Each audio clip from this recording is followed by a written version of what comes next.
আমার বোনরা শুনছে তো না? আমার বোনরা শুনছে তো? বিবাহিত ভাইরা শুনছেন তো? তোমরা অবিবাহিতরা শুনছো তো?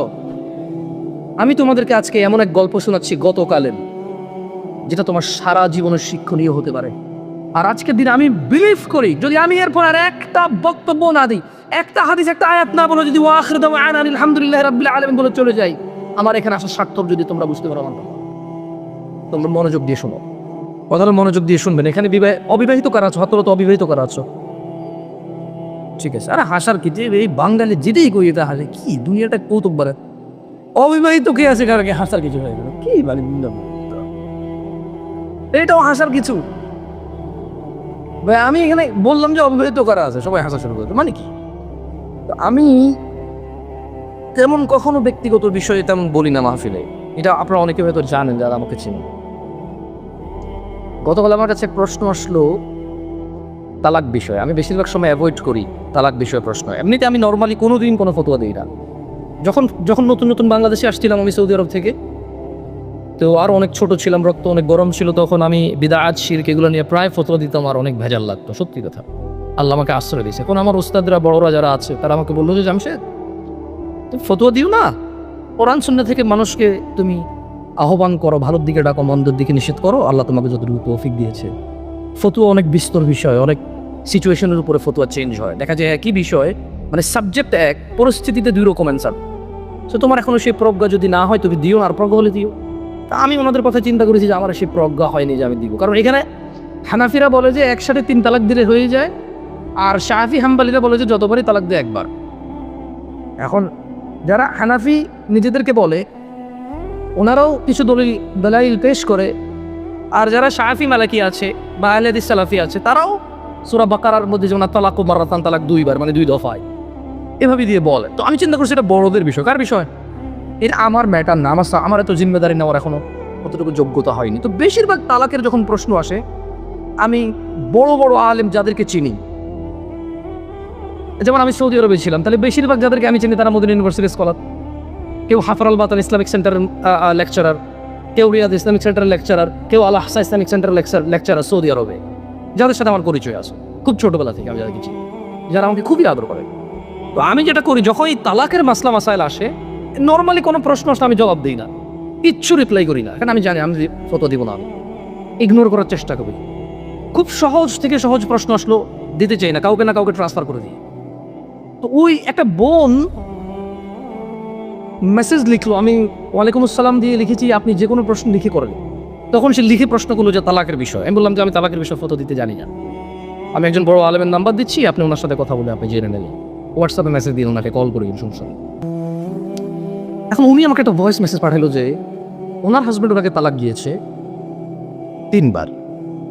এখন উনি নানা হুজুরের কাছে গিয়েছে যে উনি এখন এই স্বামীর ঘর করতে পারবে কিনা, ওনার স্বামী অনুতপ্ত, উনি অনুতপ্ত।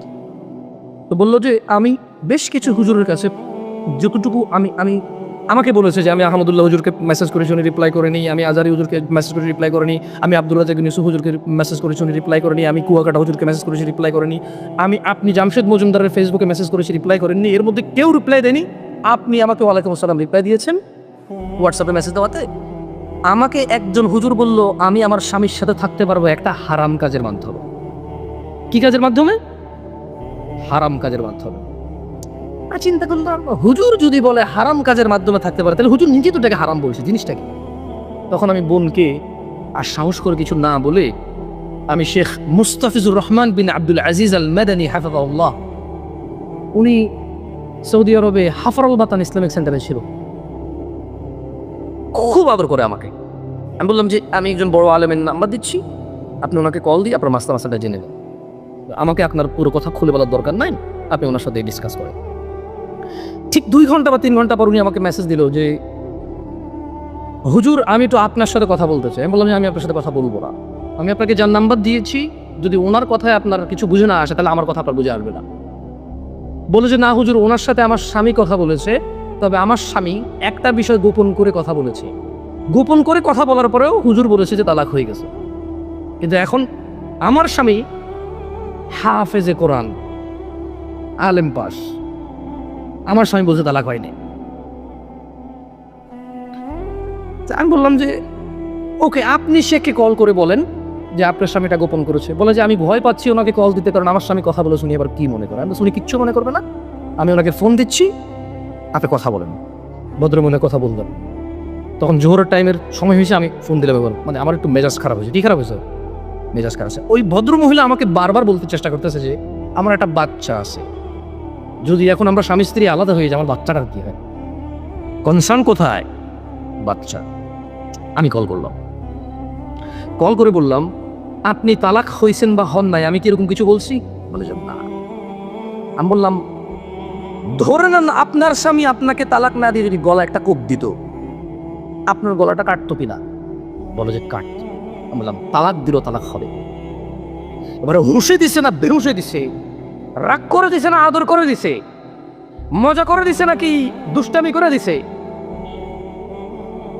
এইটা ম্যাটার না। আপনার স্বামী যদি আপনাকে 5 তলা বিল্ডিং থেকে রাগ করে অথবা রাগ না করে হাসি মুখে অথবা দুষ্টামি করে যদি আপনাকে ধাক্কা দিত, আপনি কি পড়তেন 5 তলা থেকে? বলে যে পড়তাম। তাহলে আপনার কেন মনে হচ্ছে না যে আপনার স্বামী আপনাকে রাগের মাথায় তালাক দিলে হবে না? রাগের মাথায় ধাক্কা দিলে যদি 5 তলা থেকে পড়ে আপনার হাত পা ভেঙে যায়, মরার সুযোগ থাকে, মরে যেতে পারেন আপনি, এরকম সম্ভাবনা থাকে, তাহলে কেন আপনার স্বামী আপনাকে তালাক দিলে তালাক হবে না? মানতে অসুবিধা কোথায়? যে আল্লাহ আপনার এই স্বামীকে কবুল বলার পরে ওর সাথে থাকা বৈধ করেছে, সে আল্লাহই তো 3 তালাক পরিপূর্ণ হয়ে গেলে থাকাটা অবৈধ করেছে। যিনি আপনাকে এর সঙ্গ দেওয়ার জন্য বৈধ করেছে, আপনি মেনেছেন সেটা। উনি যখন অবৈধ করেছে সেটা মানছেন না কেন? প্রবলেম কোথায়? আপনার বাচ্চা। যদি আপনার হাজব্যান্ড কালকে অ্যাক্সিডেন্ট হয়ে মারা যায়, মৃত্যুর পর আপনার হাজব্যান্ডকে নিয়ে আসতে পারবেন জীবিত করে? না। যদি আপনি মারা যান কালকে, আপনার এই বাচ্চা কি মা হারা হবে না? হবে। ওকে, আপনারা দুইজনই উভয় মারা গেলেন, কোনো অ্যাক্সিডেন্টে বাচ্চাকে রেখে গেলেন, বউ জামাই গেলেন কোথাও ঘুরতে বা ডাক্তার দেখাইতে, অ্যাক্সিডেন্টে দুজন মারা গেলেন, আপনার এই বাচ্চা থাকবে কিনা? বলে থাকবে। তো তখন আপনাকে কি ফিরেতে পারবে কেউ মৃত্যু থেকে? না। আপনি কেন আল্লাহর বিধান মানতে অসুবিধা হচ্ছে? যদি পরিপূর্ণ তালাক হয় আপনার, আপনি বলেন। একটা সমাজ রাত 1টা পর্যন্ত মাহফিল করতো, সেটা এখন 10টা 11টায় নামছে। যতদিন পর্যন্ত এই সমাজের যারা পরিচালক, কোনো আয়োজনের আয়োজক যতদিন পর্যন্ত সত্যবাদী না হবে এবং সময়ের মূল্য নির্ধারণ না করবে, ততদিন পর্যন্ত এই সমাজে যত ওয়াজ করে কিচ্ছু হবে না। যেদিন 1:30টায় খুতবা শেষ, মানে 1:30টায় খুতবা শেষ হবে, সেদিন অনেক মানুষ আর রুকু ধরতে হবে না, সে প্রথম রাকাত থেকে নামাজ পাবে। আর ওই ছেলে জানে কোনোদিন 35-এ খুতবা শেষ হয়, কোনোদিন 40-এ হয়, এজন্য সে 30-এ আসে না, কোনোদিন সে 25-এ এসে রুকু পায় না, পরদিন সে 30-এ এসে 50 পর্যন্ত অপেক্ষা করা লাগে, সে মসজিদে আসে না। সময়ের মূল্য জুমার খুতবার সময়সূচি থেকে নিয়ে নেন, এর অপকারিতা কতটুকু। আমি কোরআনুল কারীম থেকে 2-4টা আয়াত বলে আজকের বক্তব্য সমাপ্তি করব। আপনাদের বলে যাচ্ছি, আপনাদের মধ্যে যদি কেউ পারেন কোনোদিন আয়োজন করতে, আর বলবেন কোন বক্তা কখন মাইকে উঠবে, কতক্ষণ তার মাইক, ওখানে আমার জন্য যে সময় নির্ধারণ করবেন, যদি আমি আসতে চাই, আপনারা যদি দাওয়াত দেন, কোনো কারণে যদি আমি রাজি হই, যে সময় আমাকে বেঁধে দিবেন, যে আল্লাহ যদি বাঁচায় রাখে, আল্লাহর তৌফিকে আপনি উপস্থিত থাকলে এই সময় আপনার জন্য মাইক আমরা প্রস্তুত রাখবো, আল্লাহর ইচ্ছায় আল্লাহর দয়া আপনি এই সময় পর্যন্ত কথা বলতে পারবেন। সেদিন ইনশাআল্লাহ যে সময় নির্ধারণ হবে আমার সাথে, যেটাতে আমি আর আপনি এগ্রি থাকবো, ওই দিন ইনশাআল্লাহ যতটুকু সময় নির্ধারণ চেষ্টা করবো, আমার তৌফিক ইল্লা বিল্লাহ, আল্লাহর দেওয়া তৌফিক অনুযায়ী আল্লাহর বিষয়ে কথা বলার ইনশাআল্লাহ। আজকে পারবো না, আজকে রাত 10:50 মাহফিল শেষ হবে ইনশাআল্লাহ। আউযু বিল্লাহি মিনাশ শাইতানির রাজীম। ওয়ালাউ আন্না আহলাল কুরআ آمنوا واتقوا لفتحنا عليهم بركات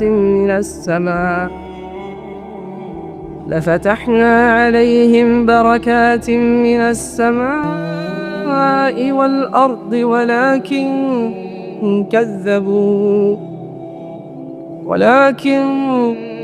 كذبوا فأخذناهم بما كانوا يكسبون। জনপদগুলার লোকেরা যদি ঈমান আনত, মানে এলাকায় বসবাসকারী লোকরা যদি ঈমান আনত এবং আল্লাহর ভয় ভীতি অবলম্বন করত, মানে যে সিগারেট খায় প্রকাশ্যে মানুষ দেখছে এটা অন্যায়, ও যদি এটাকে ভয় পায় যে আমার এই অন্যায় সাক্ষী মানুষ হচ্ছে, ওই যে দোকানে অটোতে রিক্সায় কোনার দোকানে গান বাজনা গায়ে হলুদে চালাই দিছে, ওই যে চালাচ্ছে সে যদি ভয় পাইতো যে আমার এই অন্যায়ের সাক্ষী মানুষ হচ্ছে, ওই যে মেয়েটা বোরখা ছাড়া হাঁটছে ও যদি ভয় পাইতো যে আমাকে সবাই দেখছে, আমার অন্যায় সবাই সাক্ষী হচ্ছে, ওই যে ছেলেটা জনসম্মুখে মেয়েটার দিকে এভাবে তাকিয়ে আজে বাজে কথা বলতেছে বন্ধু বন্ধু, ওর বন্ধু যেটা শুনছে, ওর বন্ধু যেটা সাক্ষী হচ্ছে, যদি ও এটাকে ভয় পাইতো, মানে আল্লাহর ভীতি অবলম্বন করতো, আল্লাহ বলছে যে লাফাতাহনা আলাইহিম বারাকাতিম মিনাস সামা, যদি জনবসতির লোকগুলা আল্লাহর ভীতি অবলম্বন করত, তাইলে আল্লাহ তাদের জন্য আসমান আর জমিনের কল্যাণ উন্মুক্ত করে। আল্লাহ করবে না, আল্লাহ করেনি। আল্লাহ বলছে যদি এরা আল্লাহ ভীতি অবলম্বন করত গুনাহ করার সময়, যদি এরা ঘুমের সময় আল্লাহ ভীতি অবলম্বন করতো যে ফজরে যেতে হবে, ঘুমানো যাবে না, স্ত্রী সহবাসের পরে যদি এরা আল্লাহ ভীতি অবলম্বন করতো যে আজান হয়েছে মানুষ দেখবে গোসল করতেছি, কি আসে যে আমি বিয়ে করছি, আমার বউ, আমি থাকবো, এটা সবাই জানে, এখন গোসলের লজ্জা কোথায়, গোসল করো ভাই, নামাজে যাও, ওখানে যদি আল্লাহ ভীতি করত। এই যে লোকটা দাড়ি কাটছে, এ দোকান ভর্তি লোক, এই আল্লাহ রাসূলের সুন্নাহটা কেটে ফেলতেছে, সবাই সাক্ষী, হাজার হাজার মানুষের সামনে চলাফেরা করে, ও যদি ওখানে আল্লাহ ভীতি করতো যে দাড়িটা কাটতেছি গুনার কাজ, সবাই সামনে সবাই সাক্ষী, আবার আমি এটা কেটে ফেলতেছি, আল্লাহ ভীতি যদি অবলম্বন করত, আল্লাহ বলছেন যে লাফাতাহনা আলাইহিম, এই লোকগুলো যদি অপরাধের সময় আল্লাহকে ভয় করত, এই লোকগুলো যদি নেকি করত আল্লাহর ভয়ে, আমি জমিন আর আসমানে যে বরকত রেখেছি, কল্যাণ রেখেছি, খুলে দিতাম, সব উন্মুক্ত করে দিতাম। ওয়ালাকিন কাযাবু ফাআখাযনাহুম বিমা কানু ইয়াকসিবুন, কিন্তু তারা, মানে আমরা সত্যকে প্রত্যাখ্যান করলাম। আল্লাহ এটাই বলছে, আল্লাহ বলছে কাজেই তাদের কৃতকর্মের জন্য তাদেরকে আমি পাকড়াও করলাম। তাদের সরকার তাদের মেরে নিউজে কম বলে, তাদের সরকার তাদেরকে মেরে বলে যে রং মাখায় শুয়ে আছে, তাদের অভিভাবক তাদের নিরাপত্তা নিশ্চিত যে করবে দুনিয়াতে আল্লাহর তৌফিকে, সে বলছে যে এরা রং মেখে শুয়ে আছে, অথচ ওই মারলো ওদেরকে। কারণ কি? কারণ এরা আল্লাহ ভীতি অবলম্বন করেনি। আল্লাহ বলছে যদি এরা আল্লাহ ভীতি অবলম্বন করত, যদি এরা আল্লাহ ভীতি অবলম্বন করত, আল্লাহ তাদের জন্য জমিন আসমানের বরকত খুলতো, কল্যাণ খুলতো। আর তারা কি করলো? তারা আল্লাহ ভীতিকে প্রত্যাখ্যান করলো, তাই আল্লাহ ওদেরকে পাকড়াও করলেন। আজকে যারা শেভকারী আছো, বেনামাজি আছো, প্রেমিক আছো, জানাকারী, মদখর, নেশাগ্রস্ত, গান বাজনায় উদাসীনতায় মত্ত আছো, তোমাদের বলি, তোমরা যদি, তুমি যদি আল্লাহ ভীতি অবলম্বন করো, আপনি যদি করেন আল্লাহ ভীতি অবলম্বন, আল্লাহ সবার জন্য না করলো, শুধু আপনার জন্য, আপনি যে আল্লাহ ভীতি করবেন, আল্লাহ আপনার জন্য আল্লাহ ভীতি থাকলে আসমান আর জমিনের বরকত খুলে দেবে, যেখানে যাবেন শুধু কল্যাণ। এটাকে আমাদের আঞ্চলিকতা বলে মাটি দিলে হুনা হয়ে যায়, কি বলে এটা রে? আবার আরেকজনের কিতা কয়, কয়াতে হুনা দিলে রাং হয়ে যায়, রাং। শুদ্ধ ভাষা কি আমি জানি না, এটা আমার আম্মা চাচি জেঠিদেরকে বলতে শুনছি, দেহাতের কিছু তাদের মাটি দিলে হুনা হয়ে যায়, মানে যেদিকে যায় শুধু অবাগা দুর্বাগা। কারা কারা আসমান জমিনের কল্যাণ পেরেছে? তাকবীর! তাহলে কি করা লাগবে? আল্লাহ ভীতি কি করা লাগবে? প্রকাশ্যে অপরাধ করবা? প্রকাশ্যে অপরাধ করিও না, তোমার যে যে অপরাধগুলি আছে তা থেকে মুক্ত থাকো, সাক্ষী বানায় না এগুলার। আল্লাহ তাআলা আমাদেরকে বরকত দিক। আজকে উপস্থিত যারা হয়েছেন, আয়োজক আপনাদের ধোঁকা দিয়েছে। সে বলেছে 10:30 পর্যন্ত মাহফিল চলবে, সে বক্তাদেরকে দূর থেকে দাওয়াত দিতে নিয়ে এসে সময় মতো মেনটেন করেনি। আয়োজক আপনাদের ধোঁকা দিয়েছে। আমি রাগ করছি না, আমি নিয়ম মেনে চলছি।